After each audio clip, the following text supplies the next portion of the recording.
Mangwana Nimalelepo Vukenjani Kekwas Vanave Africa. Welcome to Africa Good Morning, your portal into Africa's potent stories. Today, we begin in Tanzania, where protests following the general election have triggered a curfew in Dar es Salaam. In Burkina Faso, the ruling junta dissolves the National Electoral Commission, while Cameroon's opposition faces trial after violent post-election unrest. We turn to Sudan's Darfur amid fresh reports of atrocities, Nigeria's crackdown on wildlife trafficking, and Zimbabwe's power outage during President Mnangagwa's address. Economic and sports updates follow from Namibia and Zambia. Watch AGM on DSTV 2 at 5 Go, TV 25, ntvafrica.my.na, and NTV Africa on YouTube. That's Africa with a K. My name is Ashwin Berry. This is Africa Good Morning. Top stories shortly. Life is unpredictable, and one needs to be protected against any eventuality. Get Santam legal access from as little as 50 Namibian dollars a month for when you find yourself in need of legal representation due to civil cases, criminal prosecution, and family matters such as divorce, child maintenance, and custody. It also covers labor disputes, disciplinary hearings, and unfair dismissal or retrenchment. With Santam Legal Access, you'll receive free legal advice on almost every legal aspect, whether the specific matter is covered by your policy or not. For true peace of mind and legal protection when you need it most, call us on 061 292 8000. Santam. This is freedom.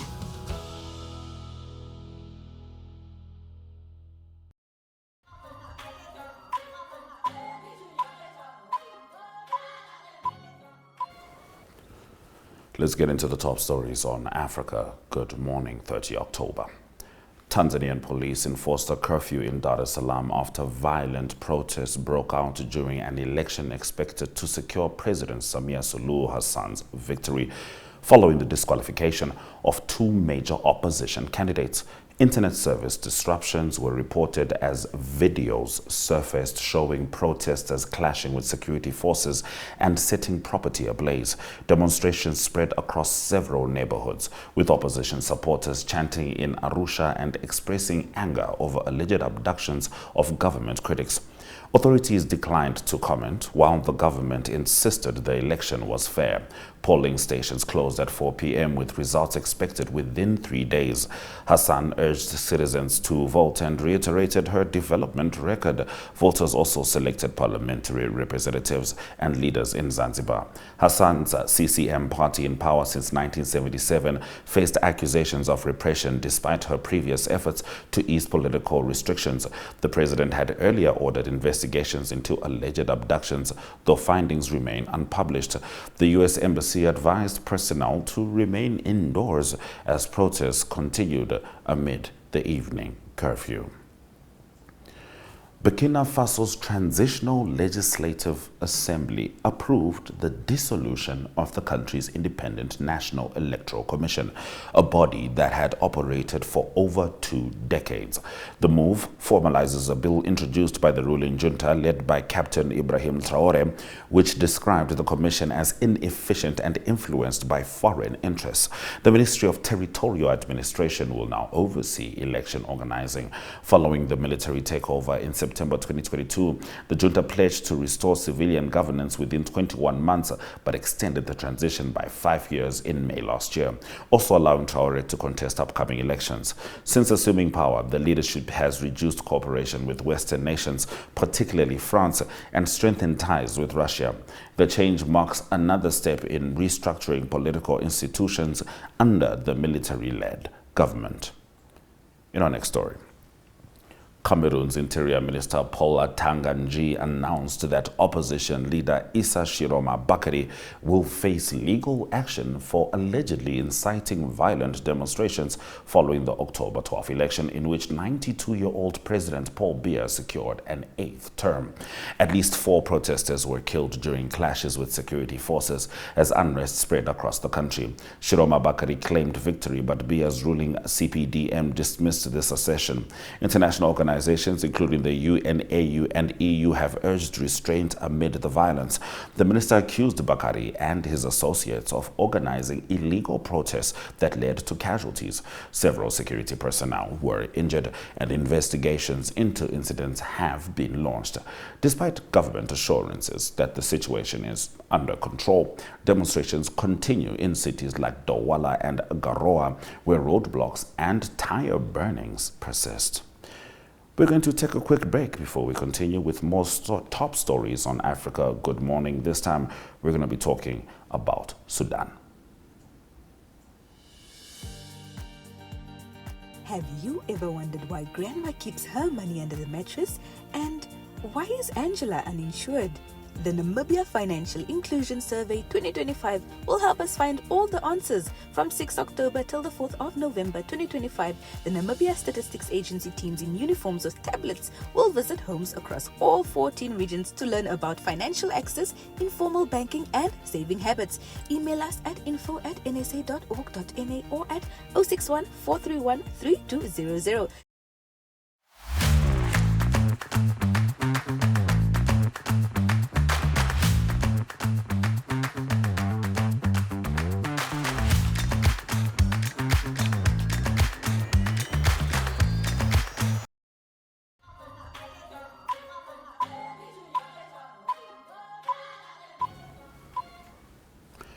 International concern is mounting over reports of atrocities in Al Fashir, capital of Sudan's Darfur region, following its capture by the Rapid Support Forces, RSF, after an 18-month siege.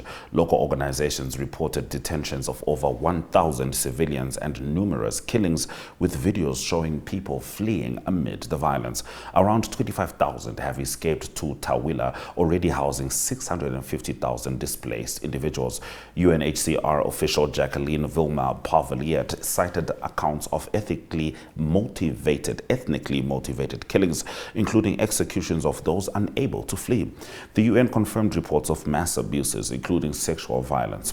Sudan's army said it withdrew to protect civilians, denouncing systemic killings by RSF forces. The EU, Arab nations, and humanitarian groups condemned the atrocities. The war, ongoing since 2023, has killed at least 40,000 people, displaced over 14 million, and deepened famine. Both the RSF and the army are under ICC investigation for alleged war crimes, as Al Fashir's fall raises fears of further national fragmentation. Nigeria's Senate has passed a new Endangered Species Conservation and Protection Bill, imposing fines of up to 12 million naira and prison sentences of up to 10 years for wildlife traffickers. The legislation, updating outdated laws, targets the illegal trade of ivory, pangolin scales, and other endangered species. It grants customs officers expanded investigative powers and enables asset seizures and extraditions. The bill also bans pollution of habitats and consumption of endangered animals. Lawmaker Tessie Ogbo, who sponsored the bill, said it demonstrates Nigeria's commitment to ending wildlife trafficking. Conservationists welcomed the move, noting Nigeria's history as a major transit hub for illegal wildlife exports. Environmental groups called for swift presidential approval ahead of the upcoming UN Wildlife Trade Summit in Uzbekistan, highlighting the law's role in aligning Nigeria with global conservation standards. During President Emerson Mnangagwa's State of the Nation address on 28 October, Zimbabwe's parliament was plunged into darkness after a sudden power outage disrupted proceedings, forcing the president to finish the speech under torchlight. The blackout, which lasted several minutes, sparked public embarrassment and swift accountability measures, and this is within the Zimbabwe Electricity Supply Authority, ZESA. In response, ZESA suspended Ebo Gurupira, acting managing director of its subsidiary, the Zimbabwe Electricity Transmission and Distribution Company, on full pay pending investigations. The suspension followed reports that the outage occurred despite backup systems being in place, raising questions about negligence and preparedness. Parliament later clarified that the incident was caused by a tripped circuit breaker while the building operated on a hired generator, not a direct failure of ZESA's main supply. Nonetheless, the timing and visibility of the disruption during a live national address by the president have intensified scrutiny of Zimbabwe's power infrastructure and management, prompting a broader internal review of electricity reliability and crisis response within the state utility and government facilities. Those have been our top stories on Africa Good Morning. We're going to have a look at the weather, and when we come back, it's time for economic news.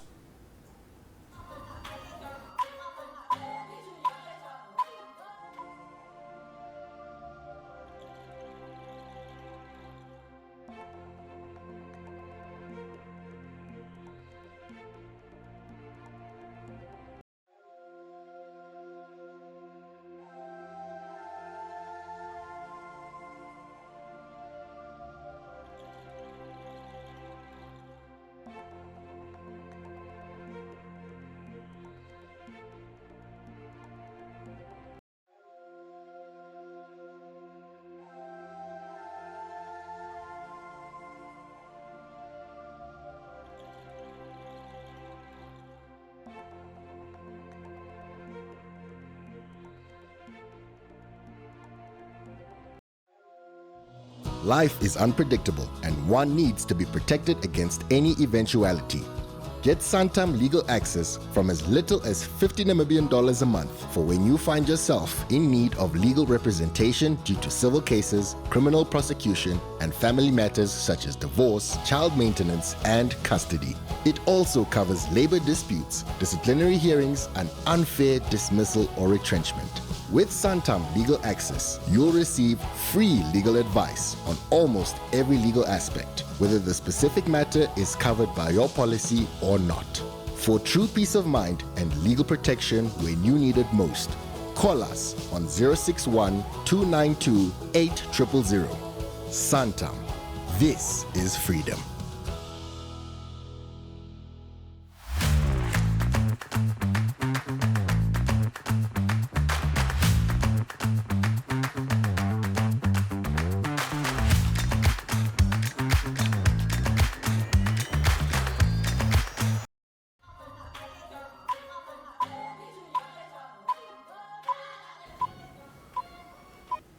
In economic news, Chinese Ambassador Zhao Weiping affirmed China's commitment to supporting Namibia's industrialization, modernization, and value addition objectives. Speaking at a press conference, Zhao said the Chinese government encourages its enterprises to respond to Namibia's call for local benefication and economic advancement. He emphasized that more Chinese companies are expected to adopt this approach in future engagements. Zhao's remarks underline China's ongoing cooperation with Namibia in fostering sustainable development and expanding economic partnerships. Nikano Nangolo attended the press conference. Government.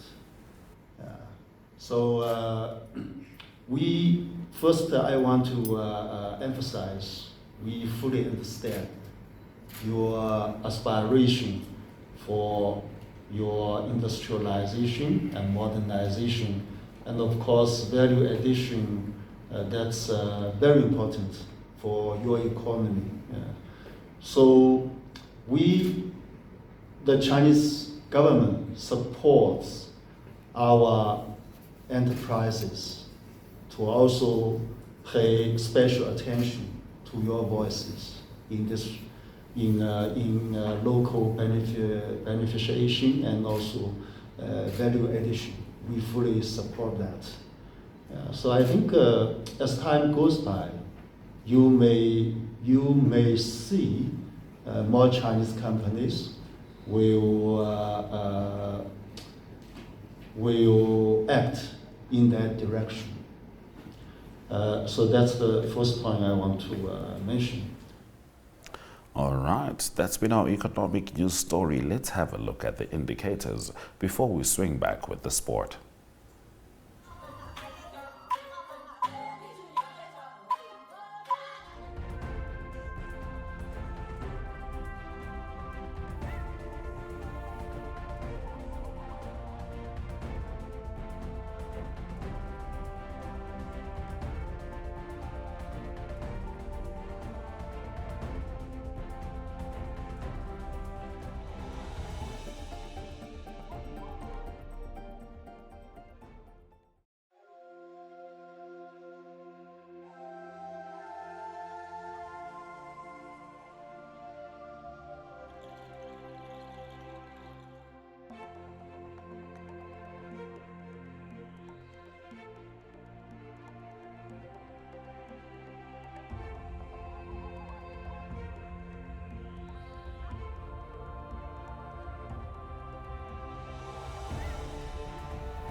Mornings just got better, Namibia. From the latest headlines to the hottest trends, we're bringing you the conversations that matter. That's right. Bright minds, bold opinions, and a touch of morning magic. This is your daily dose of energy. So grab a cup and join in on the conversation every weekday morning at 8 o'clock with Smell the Coffee, hosted by Diana Master and Aina Riza Quayo.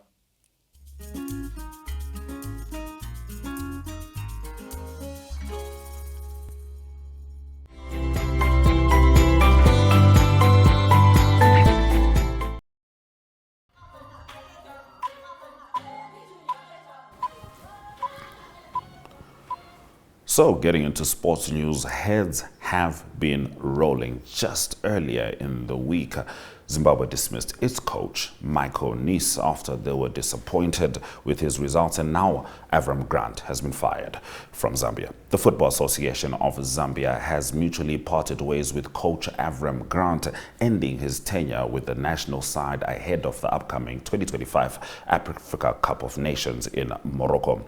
The separation, confirmed in a statement from FAZ General Secretary Machacha Shepande, comes amid mounting pressure over poor results in the 2026 FIFA World Cup qualifying campaign, where Zambia recorded only 2 on-pitch victories before a boardroom decision awarded another. Notably, the decision follows a government directive 3 weeks earlier to suspend funding for the senior men's team until FAZ provided a roadmap addressing performance concerns. The government, via the Ministry of Youth, Sport and Arts, cited accountability for public investment and demanded justification for continued support. Grant, who began his 2-year contract in December 2022 and guided Zambia back into the Africa Cup of Nations after years of absence, said he leaves the team in a stronger state than he found it. The move reflects intensified scrutiny of national football governance and the role of public funding in shaping sporting success.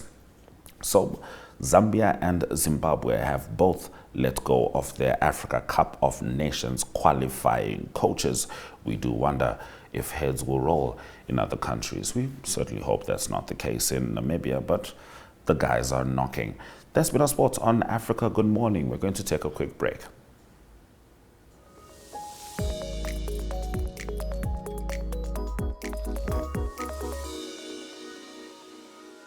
In a world where politicians promise the moon and deliver potholes, where democracy sometimes arrives in camouflage and ballots often look like formalities, one show dares to laugh with Africa, at Africa, and sometimes for Africa. This is Second Take, your weekly dose of political satire with an African soul and a global edge. From coups disguised as press briefings to ministers moonwalking past accountability, we serve the real news with sharper writing. Each week we bring you the TikTok of the week, because sometimes the revolution is vertical, and the heartwarming moment of the week to remind us that not everything is burning. We also sit down with the bold, the brilliant, and the brave, voices that question power, stir thought, and spark laughter. Because when the headlines are wild, the leaders are louder, and the truth is lost in translation, we all need a second take.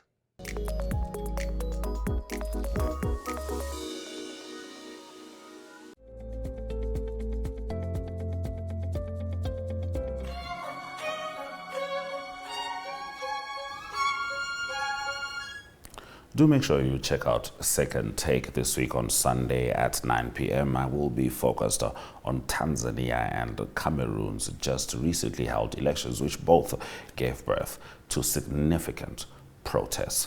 Now we swing back to a clip which we've been showing throughout the week. We've been showing you parts of it. This is from the UN at 80 celebrations, titled 80 Voices for 80 Years, a performance by a deaf comedian called Sabino, alongside with his voice interpreter Kahuhwena Chicken, as they give a hilarious take on inclusivity.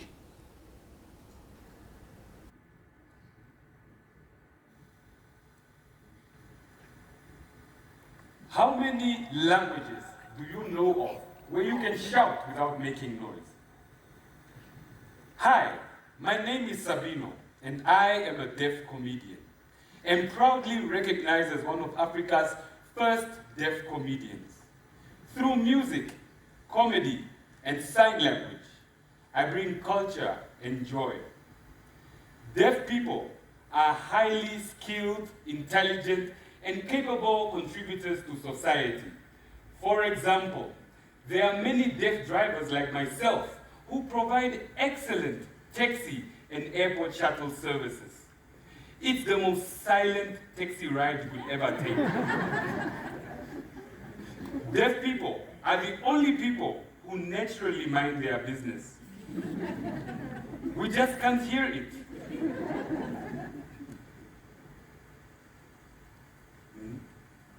Being deaf is not easy. One day I had a run-in with city police and Nampo. It was so confusing. Blue and red lights everywhere. I tried to sign. They couldn't understand. They thought I was a rapper, which I am, but that's not the point.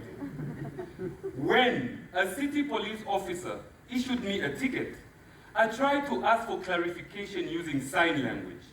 The officer couldn't understand that I am deaf and continued to speak. All I saw was moving lips and an angry face. My brother, you can't keep driving this car. Can't you hear your brake pads? This car is done. This guy needs a ticket. I'm gonna have to give him. What is he saying? They summoned me for a hearing. I didn't bother to show up. What's the point?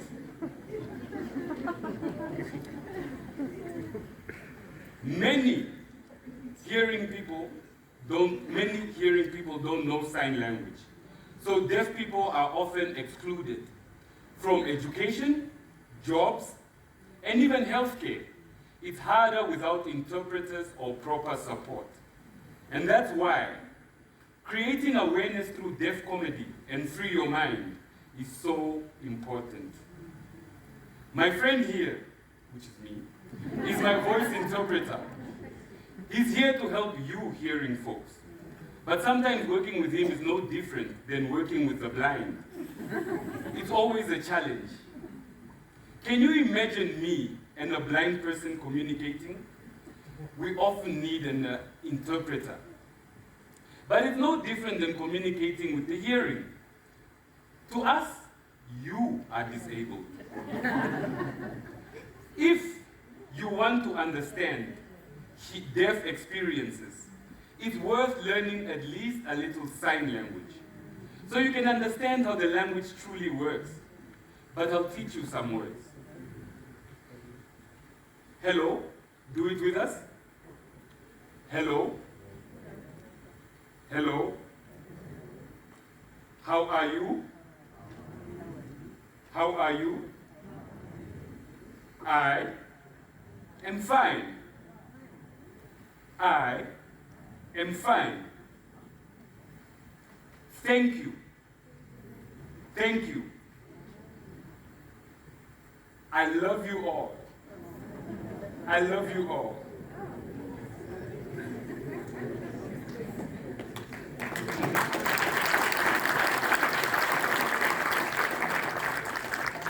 I'm going to be the first Namibian to start a deaf club.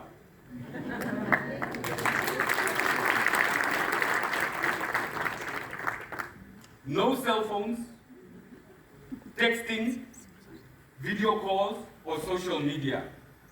I'm going to call it deaf therapy.